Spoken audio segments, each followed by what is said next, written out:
Hey, what's up guys, you get Gypsy and we are back here today. I can't talk too loudly for this video because I'm recording this pretty late. I'm really busy at the moment and the only time I've been able to record today is at night and everyone's sleeping, so hopefully you guys can still hear me okay. But yeah, basically we're doing the ITL Season 6 draft analysis. So if you guys remember, we joined the ITL last season and we went 14-1, I think, winning the championship. And that was lots of fun. It's a league run by my boy Aki. He's the commissioner of the ITL, and it's a really fun league. I really enjoy it. The people in it are really cool, and yeah, got a lot of friends in there. Got all the boys, and we've got some new competition joining this season with T-Train joining the ranks, so that should be pretty fun to face off against him. I know he's a really solid player. And yeah, we've drafted a pretty fun team for this season. A bit interesting, a bit different to last season, but a few mons that I've used in the past and that I'm really excited to use again. So yeah, we're going to jump into it with our number 1 pick, and that is Mew. So Mew, if you guys remember from season 5 of the MPL, Mew went undefeated straight through. Mew is just a beast, and I really love using this thing. I always draft it in like draft tours if I can. It's a really solid mon. Obviously can do a ton of different things, but yeah, it just brings unpredictability to every match, which is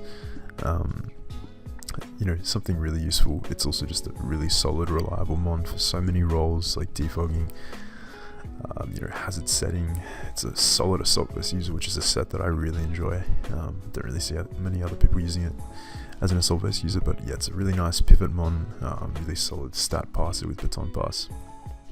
Just a really solid mon overall, and a mon that I feel is a really nice base for a team to be built around. Obviously, like you don't want to be using Mew purely as your like bulky type in every match, which is why I've definitely drafted some significant bulk to free it up in that sense. Although its bulky set is just like really basically unparalleled in terms of being able to check so many different threats. You can mold it in such a way as to be able to check physically and especially offensive threats from teams. Stuff like Majourner can even check, which is really solid because Major's a beast, and a broken mon, as we all know, but that's just one of the mons that you can check. It can also check stuff like Lopunny. Medi, really important to have a Medi check on deck because that thing is a monster. Really nice to check stuff like Landorus T as well. A very solid Scarfer too, in my opinion.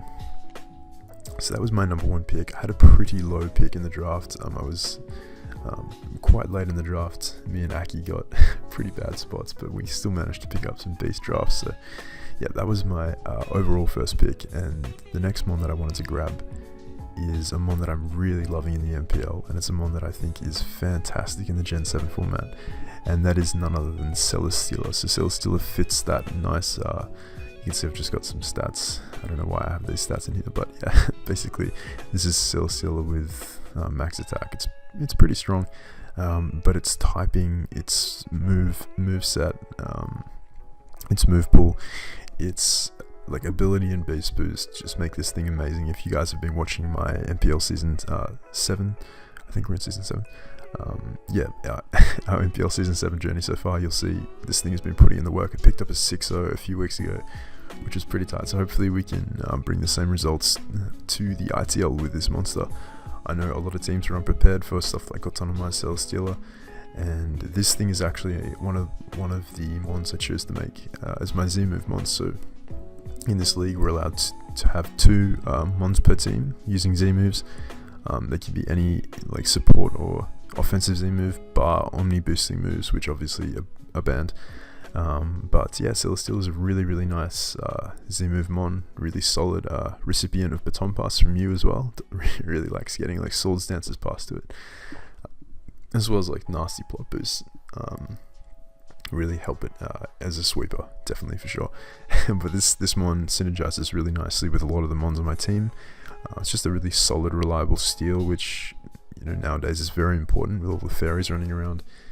And yeah, it's a mon that I've really fallen in love with over the past couple of months of using it. So Mew Celesteela I feel is a very solid first few picks. The next mon I wanted to get was a mon that partnered quite well with Celesteela.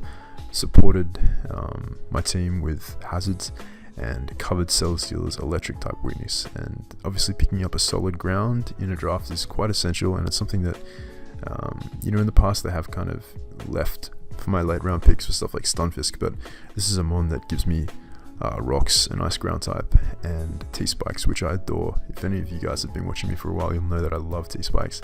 And so that is why I grabbed Nidoqueen with my third pick. Nidoqueen is really, really solid.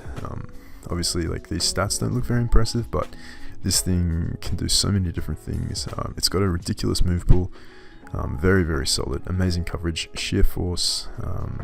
Nidoqueen with Life Orb hits like a truck, and yeah, having access to T-Spikes is just amazing for this mon. A really, really solid ground that can check basically every electric in the game, and having that Stealth Rock's T-Spike combination is just amazing for stuff like Carmine Mew, and even just bulky Celesteela. Having those T-Spikes up in conjunction with Leech Seed Protect is just really nasty for a lot of teams to deal with, and most teams will have to prepare for Life Orb, the possibility of Life Orb, Sheer Force, Nidoqueen coming, because if you don't, you can really, really get blown back by this thing. It's a very nice Scarfer too, and it gives me a speed tier at 76, whilst obviously not very fast. It gives me a speed tier that slightly faster Pokemon can't ignore, because a max speed Nidoqueen coming is very likely, and carrying a Life Orb, you definitely want to have mons that can check that offensively. So it does force like base 90 mons, base 95s to run speed boosting natures in order to not be outsped by a max speed Nidoqueen, which is really solid. So the next mon that I grabbed, I knew I wanted speed in this draft. I wanted to be able to have a nice combination of bulk and speed, obviously power as well. I like bulky offense a lot, but this mon was a mon that complemented my first few picks by giving me some speed and some more utility with spikes and T-Spikes. This is Greninja. Greninja is a mon that I used in... I tore some draft leagues up with Greninja back before I was on YouTube and before a lot of people knew who I was. I was using this thing in some like early Gen 6 draft leagues, XY draft leagues, and this thing is a beast. Even without, obviously it's Torrent, it's not Protean or Ash Greninja, unfortunately, but Torrent is still really, really, really solid. It has all the moves that Protean Gren would get. It's got access to all the move tutor moves, of course, but it has just a fantastic move pool. Giving my team spikes is really, really big for stuff like Autonomous Celesteela. Really appreciates having those spikes up, chipping away at potential counters to its set. Specs Gren, as we've seen the rise of it in OU ever since Ash Greninja came onto the scene, is just a menace. So that kind of equates to draft. I've seen people using a lot more Specs Grens, which I find really interesting. I think it's interesting that people take like OU metagame trends and apply them to draft. It's pretty cool to see. But yeah, this thing is no slouch. Being able to spike on so many mons due to the switches that it forces is really handy for my team. And it's a mon that, with its move pool plus momentum with U-turn into the rest of my team, is always appreciated. I'm very, very happy to have Greninja on the squad. I will be using shiny every game though, because I do fuck with the shiny sprite. I think it looks better, and I just like it for nostalgia's sake. The next mon I grabbed was a mon that I noticed at this point in the draft a lot of the grasses were going, so a lot of the grass types were being snatched up, and this is a mon that I do quite like for a number of reasons, and it's a solid grass type. It's not the best grass type because it is a dual typing, which makes me not resistant to grass, but it is a nice rain check. It's a nice grass check, and that is Amoonguss. Amoonguss is a very, very fat mon with Regenerator. It's very hard to kill if you play it right. If you play it smart, Amoonguss with this base HP and this nice defensive stats can really just outlast a lot of mons. Obviously having Spore is really nice too. Like, that does place some pressure on some teams to run checks to Spore, be it safety goggles or like Lumberry. Having a Cleric, which is nice, because a lot of like offensive teams don't want to be spored because it can just force them to lose a ton of momentum. So Amoonguss does force prep in that sense, and it's just a nice mod to have on the team. It's a really solid rain check, which I mentioned.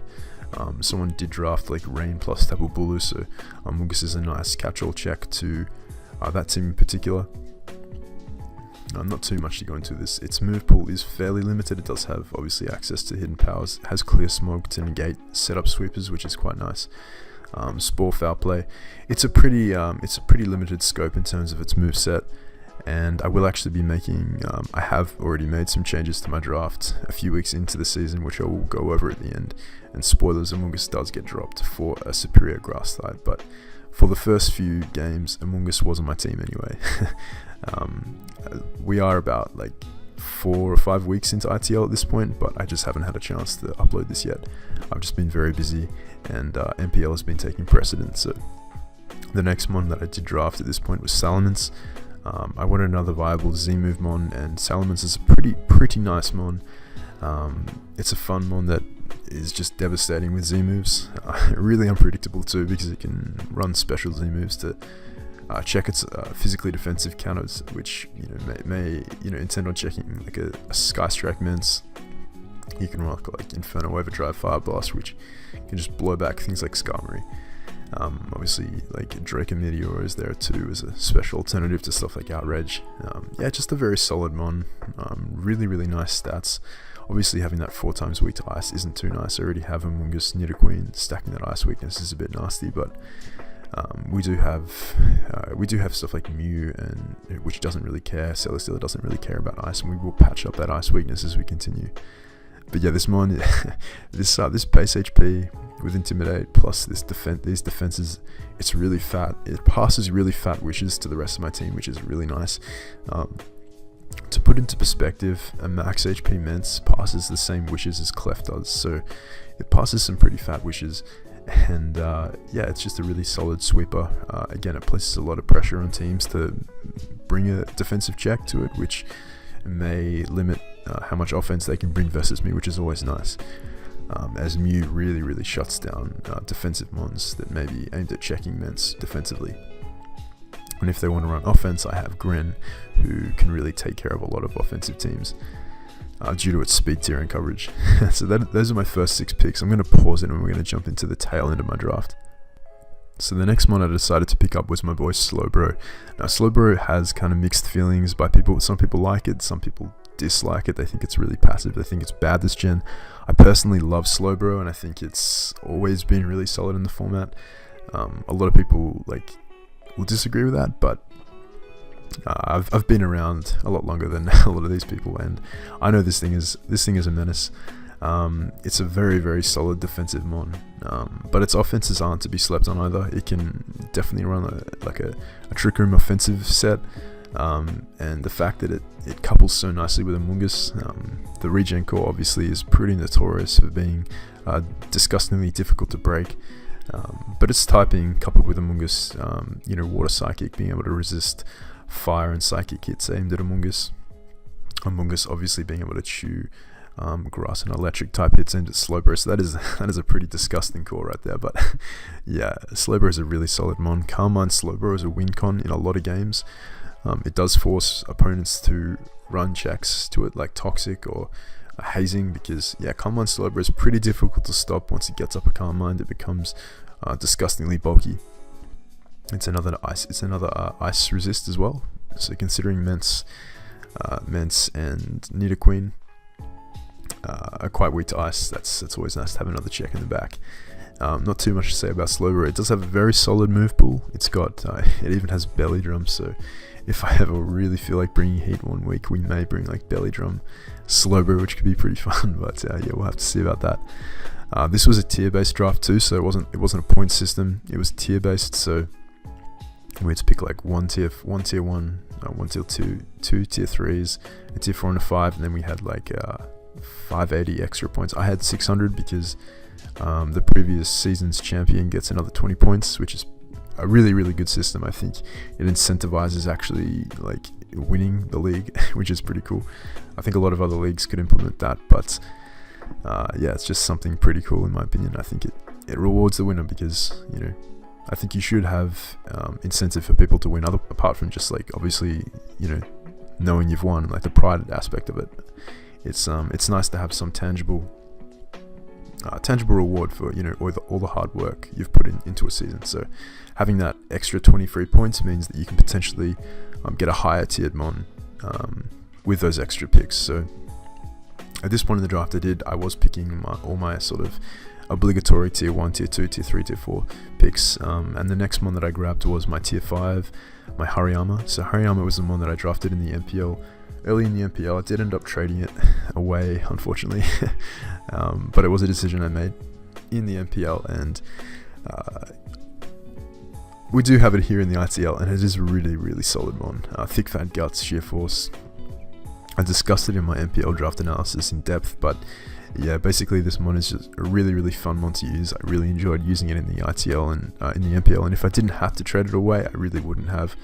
It's very strong, but unfortunately I did have to trade it away in the MPL. I felt to pick up a mon that I felt better suited my team in the form of Licky Licky overall Dino, and I had to drop Hariyama for points, unfortunately. But yeah, Hariyama very, very nice for the team. Also gives me another ice and fire resist, which is nice with Thick Fat. Breaks down a lot of darks for stuff like Mew to really put in the work with Psychic, like a Carmine Psychic set. Just a very solid mon, really solid Assault Vest user. Nice mon to have on the squad. I think fighting is a very underrated type in the format. It's disgusting to switch into. A lot of teams don't have responses, and with knockoff coverage on this Hariyama, and its naturally high attack, it can take on Psychics relatively well, or at least cripple them with knockoff, and allowing my other mons to take them on. The next mon I picked up was my Mega. I originally planned on grabbing a tier 1 Mega, but I messed up with my points, and I chose too many in my free points, so I was in a situation where I had to grab a tier 2 Mega, and that's actually all good because this is a mon that I've been wanting to try for a long time, and I'm very happy to have picked it up. That is Mega Aero, so Mega Aero, really, really excited to use this thing. This mon is like disgustingly fast. This is legitimately the fastest mon I've ever drafted. Obviously, it's the second fastest thing in the game. I think Ninjask and Deoxys Speed are above it in terms of speed. I'm pretty sure this thing is like third or second fastest in the game. It's ridiculous. Like, this thing is so fast. And the nice thing about its speed tier means that versus a lot of teams, you obviously won't be forced to run that much speed. You can run a ton of bulk, run a ton of like max attack, plus plus a ton of HP, and still being able to outspeed. Like, for instance, in this situation, like I'm still outspeed base 115s with no investment, just with a speed boosting nature, which is crazy. And it has a really, really solid move pool. Gets defog, which is really nice. So it's another defogger for my team. I do have Mew, but having a defog on Aero means that Mew is freed up in that sense. And by virtue of Aero's speed tier, I won't have to worry about anything taunting me before I can defog off. It's a really nice anti-lead in that sense, and a really nice emergency defogger. Very, very solid coverage.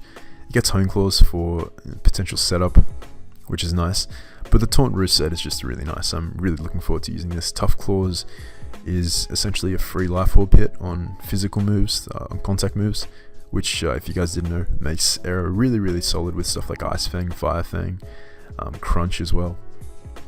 A very fun mon, really excited to use it. At this point though, you'd notice that I do have 3 flying types now. I've got Celesteela, Aero, and Salamence, so I do actually make some trades, as I mentioned earlier, and I'm going to be going over them after I get through this to let you guys know what my team is really looking like moving forward into the season. But for my last couple of picks, we do have Aromatisse here. Aromatisse here got Trick Room. I already selected this. This is a really nice Trick Room setter. Its ability means that it can get up Trick Room guaranteed versus anything as long as I live a hit. Aroma Veil prevents me from getting taunted, so unless I'm facing like a Mold Breaker taunt mon, I will be guaranteed to get up stuff like Wishes and Trick Rooms. A really solid Cleric. It's kind of like a budget Clefable. I was looking at its stats, and it actually has proportionately more bulk than Clefable does. Due to its higher HP, it has slightly less Spit F than Clefable does, and almost on par defense. but it has more HP, so that it essentially balances out. It doesn't have the move pool of Clefable, of course, but it's still a really, really nice Wish Passer, nice Cleric for the team, nice Trick Room Setter, and its special attack is higher than Clef's, which is nice. It's quite strong, almost like essentially base 100, so it's a really strong mon with modest. It's obviously hitting hard. It can be a potent Calm Mind Sweeper as well, so yeah, definitely nice support for the team. Obviously, it's nice to have a fairy in a meta where dragons are still really effective and dominant. So it's nice to have Aromatisse on the squad. And with my bulk, stuff like Celesteela really appreciates getting wishes passed into it, because it doesn't really have reliable recovery outside of Leech Seed. So yeah, it's nice to have a cleric on the squad. Synergizes quite nicely with Mew as well.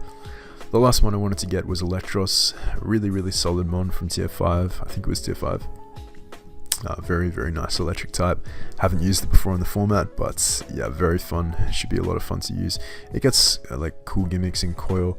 Like, I don't know, I think Coil Electros is kind of bad, but like it's kind of nice too. Like it's definitely a nice gimmick, but typically you'll see this thing run with Assault Vest, and it's very effective in that role because it does have Volt Switch and U-turn. It has a Drain Punch knockoff.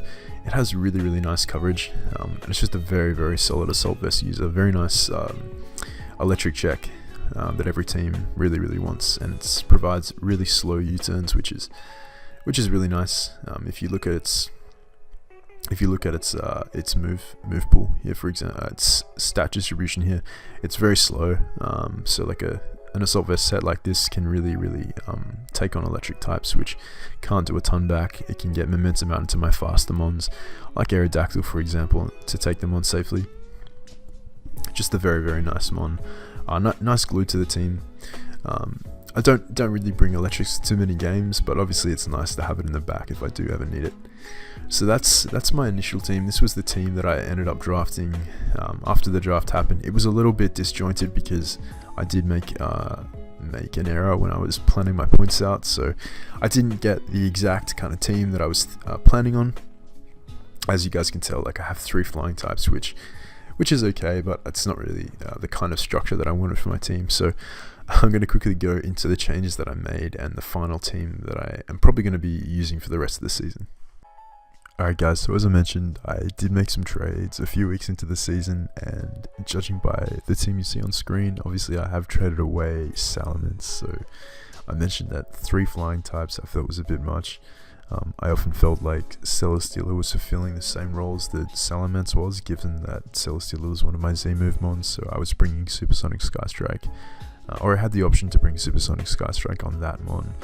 It also is like a Moxie mon in that sense because it gets Beast Boost, so I felt like they just overlapped so much in terms of role fulfillment.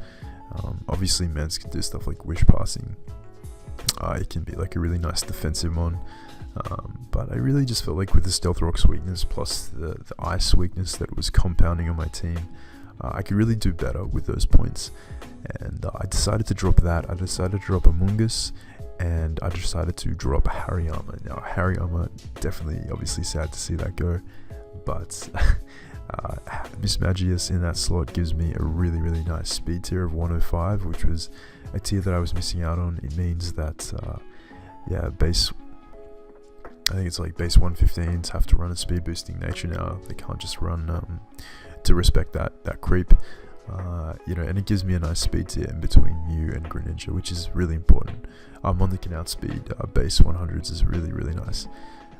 Mismagius is also my second Z-move mon, so I switched it from Salamence to Mismagius, and that's pretty nice because Mismagius gets like nasty pot and Calm Mind, and it has really, really solid coverage on it. It's a very viable Z-move mon. It also gets stuff like Z-Haze, Z-Heal Bell, and Z-Memento, which is really, really nice. That's essentially a Healing Wish if you guys weren't aware. But speaking of Healing Wish, I did drop I dropped Amoonguss and I picked up Shaman. Obviously, like Amoonguss has regen, but Shaman is a better like overall grass type. It gives me a really solid ground resist, and if you look at my team, like Shaman just fits it so nicely. It's another cleric with aromatherapy, and having that bulky like ground resist is really, really nice for stuff like Nidoqueen. It partners really well with Nidoqueen, and it's just another nice solid mon for the team. has a lot more offensive presence than Amoonguss too, so that's really really nice. And yeah, it's just a mon that I felt worked better on this particular team. I do have Muck there in the place of Salamence as well. It's just a very very solid dark type. Obviously I already have Greninja, but having Muck to switch into ghost types is really nice, and yeah, really looking forward to using this thing again. I had this in the MPL last season and I had it in the ITL. It absolutely destroyed in both leagues. Love this mon, love being able to use berries on it, and yeah, it's a very very fun mon to use. It has gluttony like Lax does, so it's very solid in that sense. It gives me another grounded poison to absorb T-Spike. So if you look at my team and you have a T-Spiker, you're hardly going to want to bring them versus me, which is really nice for stuff like Carmine New and like a bulky Shaman or like a Carmine Slowbro. I don't have to worry too much about T-Spikes coming, and if they do, I have multiple ways of removing them. Yeah, so that is my team for ITL. At this point, I haven't made any more changes. I may or may not make further changes throughout the season. We'll have to see on that. But I am pretty content with the way my draft is looking at this point. I'm very excited to start bringing you guys my matches when I have time to bring them to the channel. They'll probably be interspersed between MPL videos because I don't have a ton of time at the moment. But yeah, look forward to those. Expect those soon. Week 1 should be an exciting one. So I hope you guys enjoyed. Let me know your thoughts on my draft for the ITL in the comments. Always curious to hear your guys' feedback, and if you guys are excited for another season in the ITL, hopefully another championship, let me know. I know I'm looking forward to yeah, playing with my friends again, playing Aki again. I always love playing Aki. Yeah, it should be a fun one. We'll see if we can make it to finals yet again. Okay. Thanks a lot guys for watching, and I'll catch you guys next time.